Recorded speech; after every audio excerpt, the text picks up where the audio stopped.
최근 중국이 야심차게 자체 개발을 시작한 여객기에 대량의 결함이 발견되면서 중국의 열악한 항공 기술에 대한 우려가 제기되고 있습니다. 중국은 최근 몇 년 동안 C919와 같은 여객기를 개발하여 국내외 시장에서 경쟁력을 향상시키려는 목표를 가지고 항공기 산업에 큰 투자를 하고 있는데요.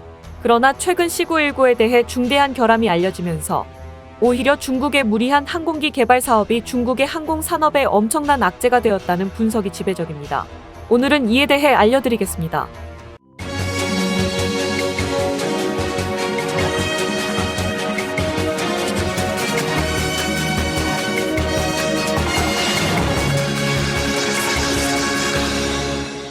항공기 제작 산업은 굉장히 복잡하고 안전에 큰 영향을 미치는 분야입니다. 따라서 복잡한 유체역학 기술 및 그에 따른 막대한 연구 및 노하우가 요구되는데요. 이로 인해서 세계 여객기 시장은 항공기술 노하우가 오래전부터 축적되어 있는 미국과 유럽 등지에서 시장을 대부분 장악하고 있습니다. 즉, 항공기술의 발전과 안전은 근본적으로 국가와 기업의 전략, 투자, 연구개발, 규제 및 안전 문화에 대한 투자 정도에 비례하게 되는데요. 그중 중국은 특히 자국의 항공산업을 발전시키기 위해 지속적인 관심을 기울이고 있으며 항공기술 수준을 향상시키고 안전성을 강화하기 위해 노력해왔습니다. 최근 중국이 최초로 자체 제작한 대형 여객 항공기 C919가 약 10년간의 개발 끝에 상하이 홍차오 국제공항에서 운항을 개시한 것이 대표적 사례입니다. 시진핑 주석은 이를 두고 미국의 보잉 737과 유럽의 에어버스 A320에 맞먹는 것이며 앞으로 10년 내에 이들 여객기의 점유율을 넘어설 것이라고 발표했는데요. 중국 정부가 자랑하고 있는 이 자체 제작 여객기는 중국 내수 시장과 아시아 시장에 공급되는 것을 목표로 하고 있었습니다.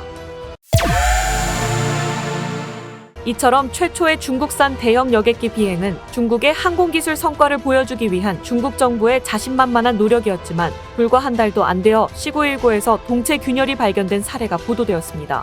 이러한 균열은 항공기 동체의 수명과 구조 강도에 중대한 영향을 미칠 수 있으며 공항 관련 당국과 항공기 제조사는 이를 발견하는 즉시 신속하게 운항 중지 조치를 취해야 했습니다. 사실 이러한 균열 발견은 여객기를 처음 개발하는 국가에서 흔하게 발생하는 문제로 알려져 있지만 중국의 경우에는 자체적으로 전투기 등을 개발해온 역사가 길었음에도 불구하고 운행 개시 첫 달 만에 결함이 발견되었다는 것이 차이점입니다. 이로 인해서 국제사회에서는 C919의 신뢰성을 상당히 우려하기 시작하였는데요. 개발 당시에도 저렴한 가격을 무기로 국제시장의 점유율을 차지하려던 중국의 계획은 시작부터 어그러진 셈이 되었습니다. 문제는 여객기 제작 사업의 경우 장기적으로 국제시장을 노리지 못하면 판매 전망이 불투명해진다는 것입니다. 여객기는 국제적인 기준 이상의 품질과 안전도를 확보해야 판로가 열리게 되는데요. 특히 보잉과 에어버스 여객기의 높은 안전도는 수많은 사고를 겪고 그 경험을 피드백해오면서 이뤄낸 것이지만 중국은 여객기를 개발하거나 판매해온 노하우가 엄청나게 부족하다는 점이 도리어 발목을 잡았습니다. 중국은 이 여객기의 운항 이전에도 수많은 결함 사례가 보고되었지만 이를 숨기고 있었고 급기야 이번 상업 운항 때 결함이 재발한 것으로 알려져 더욱 충격을 주고 있습니다. 결함 사태 이전에는 서방 언론은 이런 중국의 항공기가 궁극적으로는 보잉과 에어버스를 겨냥한 것이라며 경계심을 늦추지 않고 있었지만 이번에 결함 사태 이후로는 서방제 여객기에 별다른 위협이 되지 못한다는 분석이 지배적입니다. C919는 보잉과 에어버스보다 비교적 30% 정도 가격이 낮기 때문에 개발도상국들의 항공사들과 저가 항공사들에게 메리트가 있을 것으로 보였지만 이번 결함 사태로 인해 미국 안전규격인 FAA 인증을 통과하지 못할 것으로 알려져 서방에서의 판매 가능성을 상실했고 급기야 중국 항공사들에서도 이 기종을 기피하는 것으로 알려져 C919의 미래는 앞으로 더욱 어두워질 전망입니다. 항공기 제조 및 운영 분야에서는 국제적인 안전 표준과 절차를 따르는 것이 중요하며 항공 기술과 안전성에 대한 지속적인 개선과 감독이 필요합니다. 중국은 이러한 결함 사태에 대해 쉬쉬하는 태도를 보이다가 결국 자충수를 두게 된 셈입니다.